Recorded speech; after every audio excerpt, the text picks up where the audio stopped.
Hello everyone, Sam here, and today I'm bringing you my ninja class setup for Search and Destroy.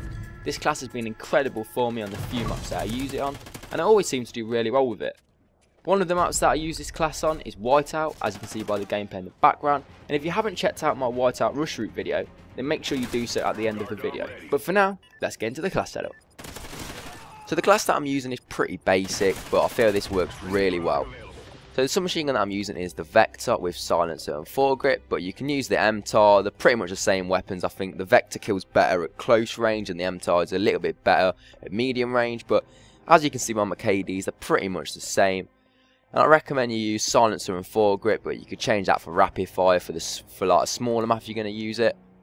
I'm not using a secondary or a lethal, but I am using a concussion because I do have one perk point left. And concussions are always useful. You can be rushing and throw one. You can see where people are. You can either use that to advantage or you know the people there so you can avoid them. The perks that I'm using are pretty basic for Search and Destroy. But the main ones that I want you to use are Agility, Marathon and Takedown. Agility and Marathon is a must because you want to get there before them. And as a submachine gun class, you can't really kill people at long range. So you want to get up close and personal. Dead Silence. It's sort of a must, but it's also not a must anymore because of how good Amplify is. I like to use it because there's not really any 2 points that I want, and I've always been used to not hearing my footsteps, and when I do hear them, it really does annoy me. And Focus, like on all the other classes, I always have it on. It's just like Toughness on Black Ops 2. If you don't have it on for some reason, your aim goes everywhere, but it has been slightly patched. It's not as good as it was. I don't know, that must have been a hot fix. They didn't really say anything about it, but it's definitely been altered. And because of this, you can swap Focus for Amplify. If you've got a headset, I would probably say go for Amplify, but if you haven't, then stick with Focus. So the main perk on this class setup is Takedown. This perk is a must, especially on Search and Destroy. When you kill someone, they're not going to know where they've been killed by. You've got a silencer on your gun, which means you don't pop on the minimap, and you've got Takedown, which means when like their teammates die, they can't see where they've been killed. That's why this is a must. And the final perk I use for this class setup is Ready Up. I use this perk on every one of my classes, and it just lets you have a slight advantage when going from running to aiming down sight. And the strike package that I'm using is just a standard assault 357. You don't want any more than that for search unless you're an absolute pro and you can get 12 kills, 15 kills, but if not, 357, that works perfectly for me.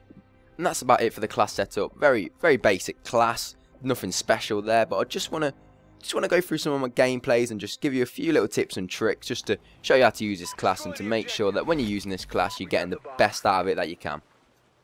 So I use this class on Whiteout, Prison Break, Stormfront, Siege and Stonehaven. And on each one of the maps, I rush as quick as I can into the enemy's spawn, like I am now. Then I slow the pace down and start sneaking around the spawn and pick off any easy kills that I can. Because of the silence and takedown combo, no one is going to know where they're being killed by, and you can just take them out without them knowing what's happening. This man didn't know that his two teammates had just died, so I knew that I could just run out into the open and kill him, which I wouldn't have been able to do if I wasn't using this class setup. Getting long distance kills with a submachine gun like I did then is difficult, but if you try and burst fire by tapping the fire button, you'll be a lot more accurate and you should be able to get the long distance kills without too much of a problem. This part of the clip shows how good takedown is when my teammate dies and I'm able to see a skull above the A bomb site, which is what would have happened when I killed the 3 people at the start of the round. I get a bit lucky by sponging his sniper bullet, and as you can see, I try and get out of the situation as quick as I can by running away, which is something you need to do when you see someone at a long distance. I also throw a stun across map, which means that I will be stuck in that air for a couple of seconds, and this will allow me to close the distance and get the kill. Picking up weapons such as snipers or assault rifles is also a good technique because it lets you have the best of both worlds, especially on the bigger maps, and it was a good move because it helped me out to get the final kill. So I hope you enjoyed this video and found it helpful, and if you did, then make sure you leave a like on the video and subscribe because it really helps me out, and be sure to check out my other videos on screen now. I'll see you later.